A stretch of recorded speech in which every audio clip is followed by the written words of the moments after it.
Lamang sa panahon ng latest news. Diyan sa linya nga itong Pag-asa Mactan, pinagi ni Sir Manny Jan Agbay. Sir Manny, good morning. Yes, Sir Ayel. Good morning po. Og si mo ang mga sukintig paminaw mo kung itong latest update para sa itong gibantayan karon nga bagyong si Francisco.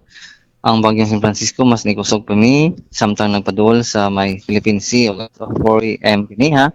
Ang sentro aning typhoon nga si Francisco kay ana-ana sa 715 km east of Tuguegarao City, Cagayan. Kini si Typhoon Francisco nagdala sa hangin nga mabutog 140 km/h dol siyang sentro gustiness nga mabutog 170 km/h.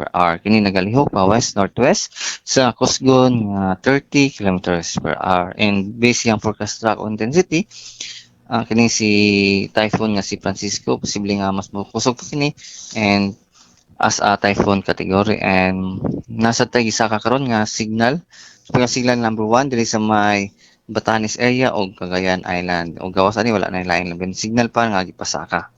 Kung para sa atong forecast para karong adlaw para dinhi sa Metro Cebu lakit mas sa Tibok Visayas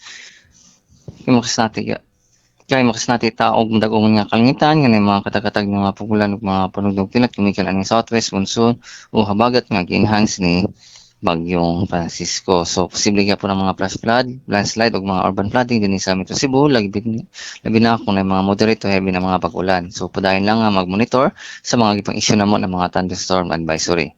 Samtang hinay nga doon nasa kasarangan ng hangin nga ragikan sa Bagatang Sadpan ang mupusalabi din sa Tibok Visayas, di nang balod sa tuwang karagatan pabiling malinaw nga doon nasa kasarangan ang mga pagbalod.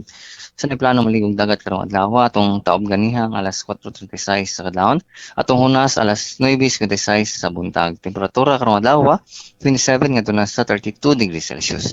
Sunrise nato dinhi sa Metro Cebu karong alas 5:24 sa buntag. Sunset unya alas 6:08 sa hapon. Ug mo lang natong latest weather update kini si Manny Nagbay maayong buntag. Sir Manny, Yes sir. kagapong adlaw sir di bunok ang uwan pila ka baril ang natala nato Diyos Pag-asa. Baril sir. Kay Saka grabe in terms man sa in terms sa millimeter sir kay naka-record tayo dali kuan sir. 41 which is 1,000. Okay. So usa to localized ko na to sir.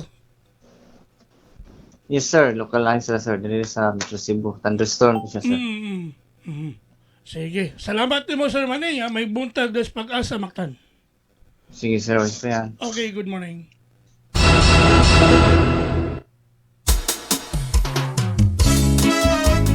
Inyo gadabati ang atong dagan sa kahimtang sa panahon nining adlaw nga Lunes Pizza 22 bulan sa Hunyo tuig 2026.